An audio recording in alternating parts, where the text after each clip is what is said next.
Du mouvement et du bruit.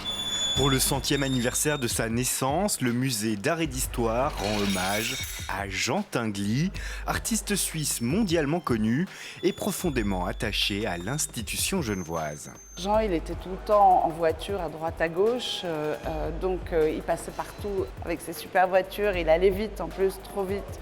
Donc il allait vraiment, il avait beaucoup d'amis ici, des grands collectionneurs, donc il y a une vraie histoire entre Jean Tinguely et Genève.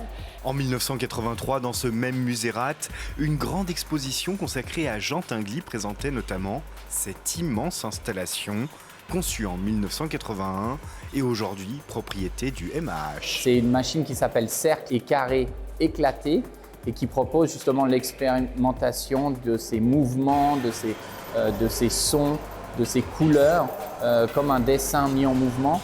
Le dessin, justement, le musée d'art et d'histoire en possède un certain nombre, et si cette partie du travail de l'artiste est longtemps restée dans l'ombre de ces machines, l'exposition actuelle montre leur complémentarité.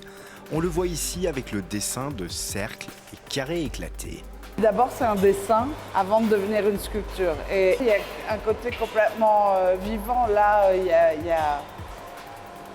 c'est un côté presque animal, c'est pour ça que j'y peux rien. On dirait un vieux mammouth qui a résurrecté. Pour l'occasion, la fondation représentant le droit moral de Niki de Saint-Phal et Jean Tinguely a offert à l'institution genevoise 20 dessins. Ce qui est intéressant, c'est qu'il utilise la couleur beaucoup plus pour le mouvement. Quand c'est en noir et blanc comme ça, ou en bleu et blanc, parce qu'il utilisait aussi des bics, là c'est plus son côté ingénieur.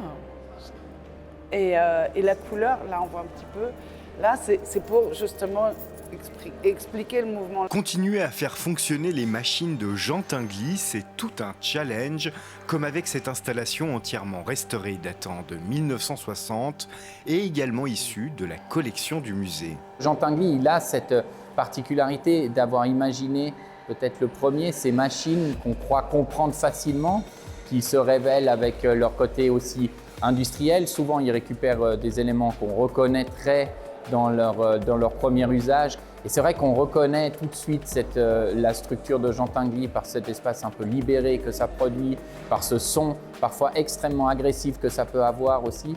Et cet humour, il y a beaucoup d'humour dans les pièces de Jean Tinguely et beaucoup d'exemples de cette idée qu'il avait que le mouvement pouvait changer la vie. Un plaidoyer pour le mouvement et la liberté, l'exposition Jean Tinguely est à découvrir au musée RAT jusqu'au 7 septembre.